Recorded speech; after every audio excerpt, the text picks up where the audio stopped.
Function तक हम लोग देख चुके थे। आइए आज ऑन टू फंक्शन के बारे में चर्चा हम लोग करते हैं सर, है ना।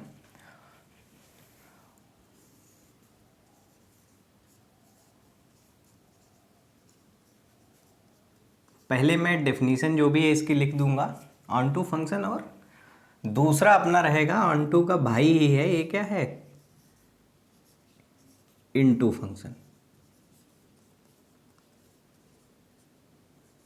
अच्छा, एक चीज़ आपको मैं और बता दूं, आप लोगों ने ध्यान दिया होगा जब भी हम वन वन फंक्शन देखते हैं या मेनी वन फंक्शन देखते हैं, जब भी हम वन वन फंक्शन देखते हैं या मेनी वन फंक्शन देखते हैं, तो वन वन फंक्शन में हम लोग क्या बोलते हैं, वन वन फंक्शन को असल में एक्चुअल में वन टू वन कहा जाता है।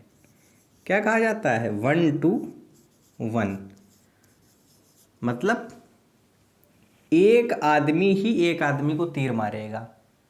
समझे कि नहीं समझे सर? और मेनी टू वन का मतलब क्या होता है सर? मेनी टू वन का मतलब होता है, मेनी का मतलब एक से ज़्यादा, मेनी का मतलब एक से ज़्यादा, एक से ज़्यादा लोग किसी एक को तीर अगर मार दें, एक से ज़्यादा लोग अगर किसी एक को तीर मार दें तो मेनी वन। वन वन में क्या, एक आदमी एक को ही तीर मारेगा। ठीक है, ये बात थी सर।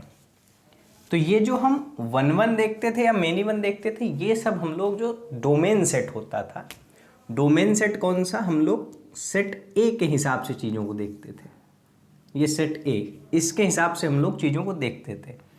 ऑन टू फंक्शन और इनटू फंक्शन में हम लोग जो अपना को डोमेन का सेट है, जो अपना को डोमेन का सेट है या सेट बी है या जिससे रेंज बनेगी, उस सेट के हिसाब से सारी चीज़ों को हम लोग देखते हैं।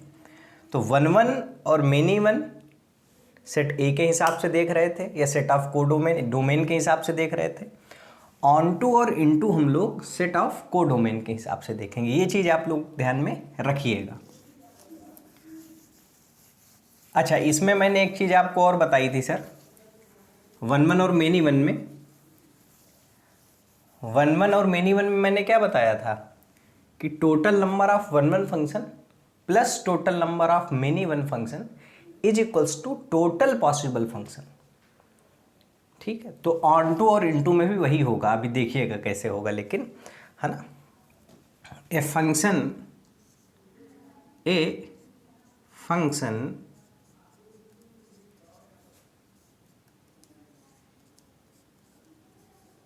is said to be onto if every element of codomain. पहले मैं डेफिनेशन लिख रहा हूँ, उसके बाद समझाता हूँ आपको। ए फंक्शन क्या है? Function is from A to B is said to be onto if every element of codomain has a pre-image, has a pre-image। ठीक है, a function f from a to b is said to be onto if every element of codomain has a pre-image sir, है ना। अच्छा, that is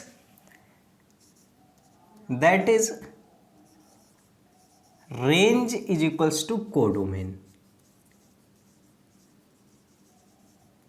अब इसका मतलब क्या है सर, जरा समझिए। फंक्शन अपना ए टू बी है, अगर हमारा सेट ए है A1 A2 A3, A1 A2 A3 और A4, और सेट बी हमारा क्या है, सेट बी है हमारा B1 B2 B3। समझे सर? तो हमने A1 को B1 से मैप, B2 से मैप करा, A2 को B1 से, A3 को भी B3 से हमने मैप कर दिया। समझ में आई बात सर? तो यहाँ पर देखिए, B1 की प्री इमेज है A2। B1 की प्री इमेज A2 होने का क्या मतलब है कि फंक्शन के अंदर अगर आप लोग A2 को डालेंगे x की जगह पे तो B1 दे देगा, इसका मतलब ये है। तो B1 की प्री इमेज हुई A2, A2 की इमेज हुआ कौन, B1। समझे सर? अच्छा, FA1 करेंगे तो क्या आएगा सर, B2 आएगा, और FA3 क्या करेंगे, अच्छा, इसमें फंक्शन में क्या है ना सर कि हर व्यक्ति को हमें तीर चलाने की मतलब इजाज़त देनी पड़ती है। मतलब सभी के सभी लोग यहाँ जितने भी हैं A1 A2 A3 और A4 हर आदमी तीर चलाएगा ही चलाएगा। एक आदमी दो तीर नहीं चला सकता है, एक आदमी एक तीर चला सकता है। ये हमारा है सिस्टम इसमें। तो FA3 अपना कितना है, B3 है, और FA4 कितना है सर, ये भी B3 है। समझे कि नहीं समझे सर? एक तो ये हमारे सामने पॉसिबिलिटी थी। अच्छा, दूसरा एक पॉसिबिलिटी और आप लोग देखिए जरा, इसमें सेम बना रहा हूं मैं। A1 A2 A3 A4, फिर मैं समझा रहा हूं भी इसका क्या मतलब है। और सेट B है B1 B2 B3।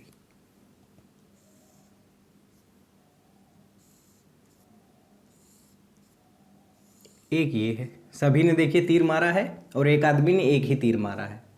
ठीक है, तो कोडोमेन के सेट में जिनको तीर लगता है, जैसे B1 या B2, जिनको तीर लगता है वो क्या बोले जाते हैं, वो बोले जाते हैं रेंज सेट के एलिमेंट।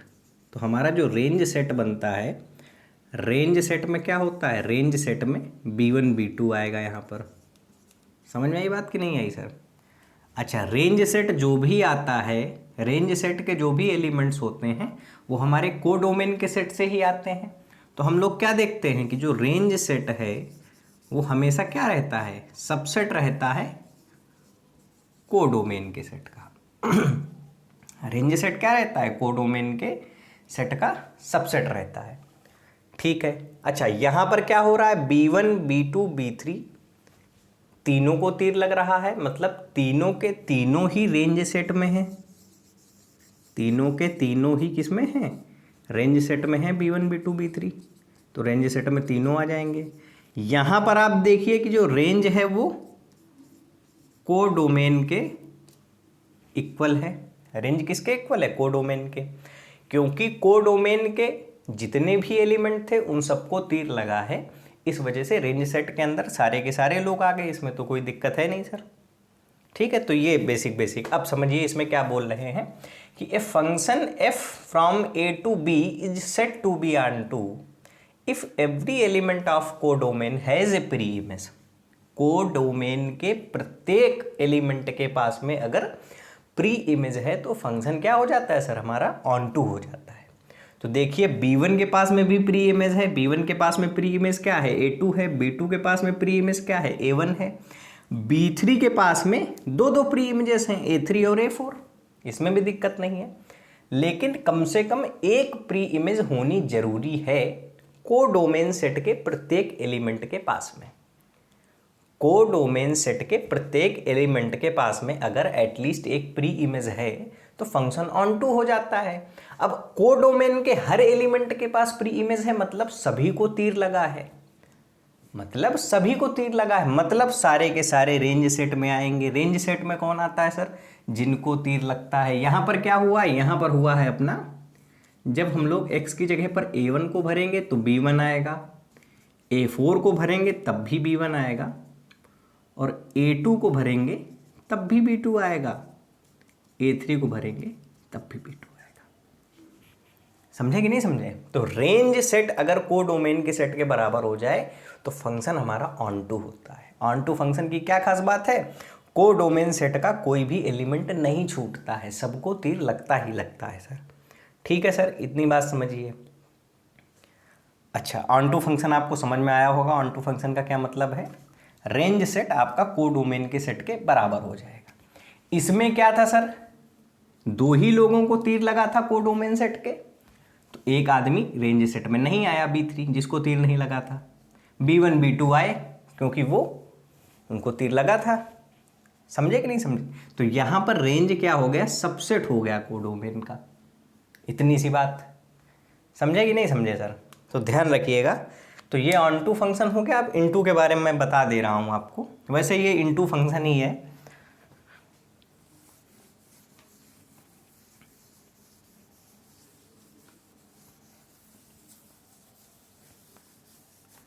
उसके बाद में मैं आपको गिनना सिखाऊंगा कि कितने ऑन टू फंक्शन बन सकते हैं और कितने इनटू फंक्शन बन सकते हैं। उसके पश्चात क्या करेंगे सर, हम लोग 4-5 एग्जाम्पल लेंगे और सारे के सारे total function, total one one function, total many one function और टोटल ऑन टू फंक्शन, ठीक है, पूरा का पूरा करेंगे।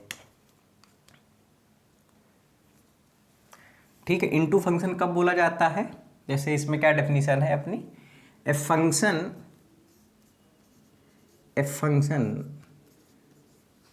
f from a to b is a function किस प्रकार है, a to b is said to be into if at least one element of codomain set has no pre image.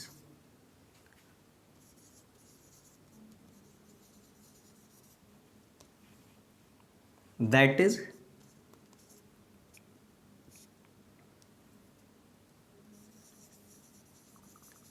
Range set जो है वो प्रॉपर सबसेट होगा codomain. ठीक है, range set जो होगा वो प्रॉपर सबसेट होगा कोडोमेन के सेट का। इसका मतलब समझिए जरा sir, a function is set to be into if at least one element of codomain set. Codomain set का कम से कम एक element has no pre image, कम से कम एक एलिमेंट के पास में प्री इमेज अगर ना हो, कम से कम एक आदमी ऐसा कोडोमेन सेट में मिल जाए हमें जिसको तीर ना लगा हो, जिसको तीर ना लगा हो, तो फंक्शन क्या हो जाता है सर, इनटू हो जाता है। जैसे पिछला एग्जाम्पल भी था, वहाँ पर आपने देखा था कि b3 को तीर नहीं लगा था, b3 छूट गया था, तो ऐसे फंक्शंस को इनटू बोला जाता है। कोडोमेन के सेट में कम से कम एक आदमी का छूटना जरूरी है इनटू फंक्शन होने के लिए। कोडोमेन के सेट में एग्जाम्पल से समझाता हूँ, देखिए जरा क्या है कि सेट ए है अपना, यही वाला लेते हैं फिर से, A1 A2 A3 A4 B1 B2 B3 sir, है ना। देखिए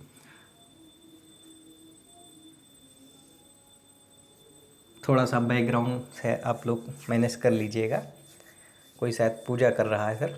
A1 को हमने B1 से मैप करा, A2 को B2 से, A3 को B1 से, A4 को B2 से। यहाँ पर देखिए आप लोग जो B3 है, यहाँ पर देखिए आप लोग जो B3 है ये हमारा छूट गया है, इसके पास में कोई भी प्री इमेज नहीं है, इसके पास में कोई भी प्री इमेज नहीं है, तो ये फंक्शन क्या हो जाएगा, इनटू हो जाएगा। कम से कम एक एलिमेंट अगर कोडोमेन सेट का छूट जाए, उसको तीर ना लगे, तो क्या हो जाता है, फंक्शन इनटू हो जाता है। कम से कम एक का क्या मतलब है, हो सकता है दो छूट जाते, दो छूटने का मतलब क्या था, अगर ऐसा हो जाता सर,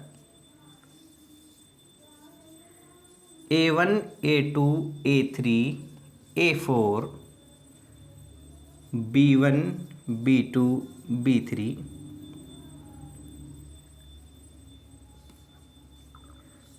अगर ये सारे के सारे B1 को तीर मार दें तो हमारे B2 और B3 छूट गए, हमारे B2 और B3 छूट गए, तो रेंज सेट में केवल B1 आया, केवल B1 के पास ही प्री इमेजेस हैं, है ना।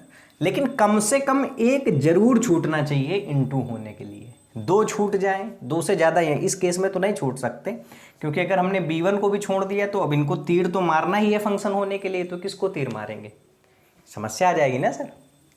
कम से कम एक एलिमेंट का छूटना आवश्यक है फंक्शन का इनटू होने के लिए। समझ में आई बात सर कि नहीं समझ में आई, ठीक है। अब देखें यहाँ पर B2 B3 दो छूट गए, कोडोमेन में ज़्यादा एलिमेंट होते तो एक छूट जाए, दो छूट जाए, तीन छूट जाए, या कितने भी छूट जाए, समझे कि नहीं समझे।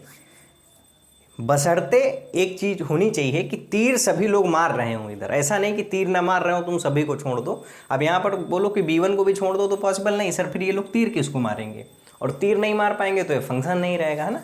तो इनटू फंक्शन में at least one element has no pre image, at least one element has no pre image. ठीक है सर, ये आपको बात ऑन टू फंक्शन और इनटू फंक्शन के बारे में पता होनी चाहिए। अच्छा, अब आप एक कॉमन सी बात देखिए, अगर सभी को प्री इमेज मिलेगी तो ऑन टू, कोई एक भी छूट गया तो इनटू। तो दो ही केस तो पॉसिबल है ना सर, या तो सभी को तीर लगेगा, या हो सकता है कोई एक छूट जाए, या दो छूट जाए, या तीन छूट जाए। मतलब फंक्शन या तो ऑन टू होगा या फंक्शन क्या होगा, इनटू होगा। तो ये भी बात आप लोग दिमाग में रखिए कि फंक्शन या तो क्या होगा, ऑन टू फंक्शन होगा, या फंक्शन इनटू होगा।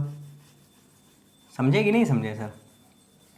अच्छा, इससे क्या निष्कर्ष निकलेगा वो देखिए, मैं लिख रहा हूँ इसको मैं पहले। अच्छा, वो लिख लीजिएगा आप लोग। इसके बाद हम लोग सीधे क्या करेंगे सर, कैंटर थ्योरम की तरफ चलेंगे। कुछ मैं निष्कर्ष लिखवाऊंगा। ये जो भी हमने किया है, वन वन फंक्शन गिने हैं, ऑन टू फंक्शन गिने हैं, इससे हमारा जो बेस है वो बहुत अच्छे से तैयार हो गया है इसका। समझे सर? अब देखिए जरा,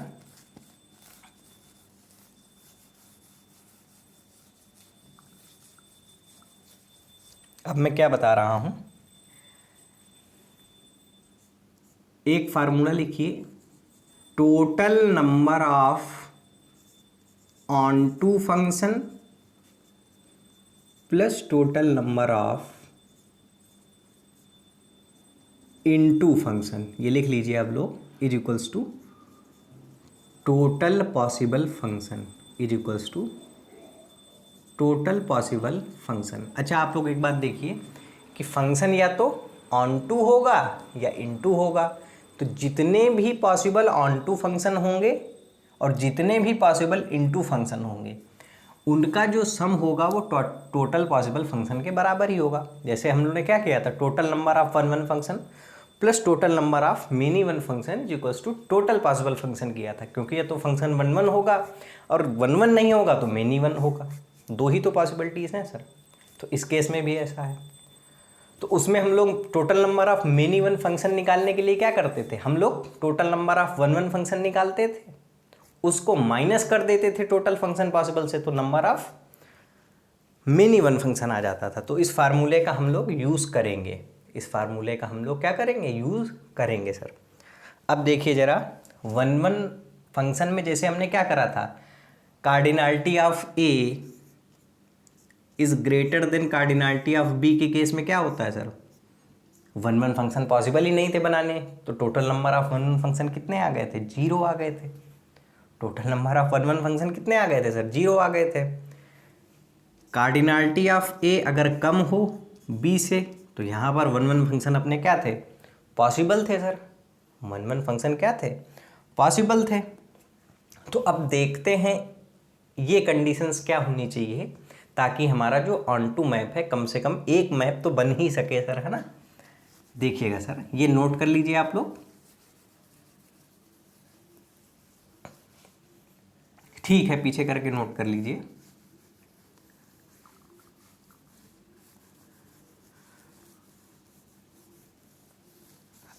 अब देखिए सर जरा, अगेन मैं एक फंक्शन ले रहा हूँ, function is from A to B. पहला केस देखते हैं, पहला केस है अपना, if cardinality of A is less than cardinality of B. समझे सर? इसका मतलब क्या है, सेट ए में A1 A2 A3 A4 चार लोग, और सेट बी में B1 B2 B3 B5 चार लोग। कार्डिनलिटी ऑफ ए कितनी है, कार्डिनलिटी ऑफ ए है अपनी 4, कार्डिनलिटी ऑफ बी कितनी है 5। अभी मैं 4-5 एग्जांपल करवाऊंगा जिसमें सारे टाइप के जितने भी अपने वन वन मेनी वन हैं सभी को कैलकुलेट करवाऊंगा। कार्डिनलिटी ऑफ ए कितनी है 4 है, कार्डिनलिटी ऑफ बी कितनी है 5 है। कार्डिनलिटी क्या होती है, किसी सेट के अंदर कितने एलिमेंट हैं, मैं पहले बताया हूँ। तो यहाँ पर देखिए cardinality of A is less than cardinality of b. A की कार्डिनलिटी है 4